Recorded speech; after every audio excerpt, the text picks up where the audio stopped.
Gabriel Matzneff perçoit-il depuis près de 20 ans des aides d'État sans les mériter? C'est la question que nous posons ce matin. Le romancier, rattrapé par son comportement de pédocriminel notoire, est en pleine tourmente, vous le savez.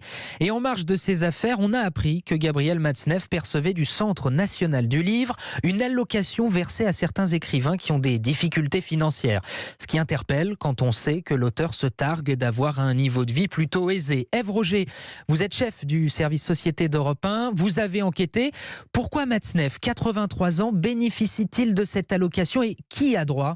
Alors ils sont une poignée, 18 à en bénéficier, sur le papier tous avec des problèmes financiers liés à leur grand âge ou à la maladie, mais à condition d'avoir laissé une œuvre, une aide qui s'élevait en 2018 à 8 000 € en moyenne par personne et par an. La liste des bénéficiaires est secrète pour ne pas divulguer les difficultés économiques de grands écrivains. Parmi eux, on trouve un auteur étudié dans les plus grandes universités du monde, mais très peu vendu. En réalité, cette allocation est à la totale discrétion du président du Centre national du livre, qui l'a longtemps décerné dans la plus grande opacité, par amitié comme pour des raisons justifiées. Impossible de connaître la somme totale perçue par Gabriel Matzneff si l'on en croit le règlement du Centre national du livre. Depuis ses 65 ans, âge à partir duquel on a droit à cette aide, il pourrait avoir touché entre 54 000 et 414 000 € depuis 2001. La question, Ève, c'est Gabriel Matzneff a-t-il vraiment des difficultés financières ?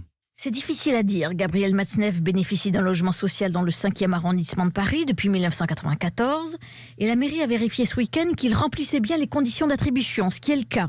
Ce serait donc un homme avec peu de ressources et pourtant, dans les journaux intimes de ces dernières années, il raconte une vie de dandy, de voyages en Italie, de grandes tables, de palaces et de boutiques de luxe. Ce qui est sûr, c'est que le ministre de la Culture a demandé une recommandation au président du Centre national du livre qui devrait lui suggérer de ne plus verser cette aide financière à l'écrivain controversé. Ève Roger, chef du service Société d'Europe 1.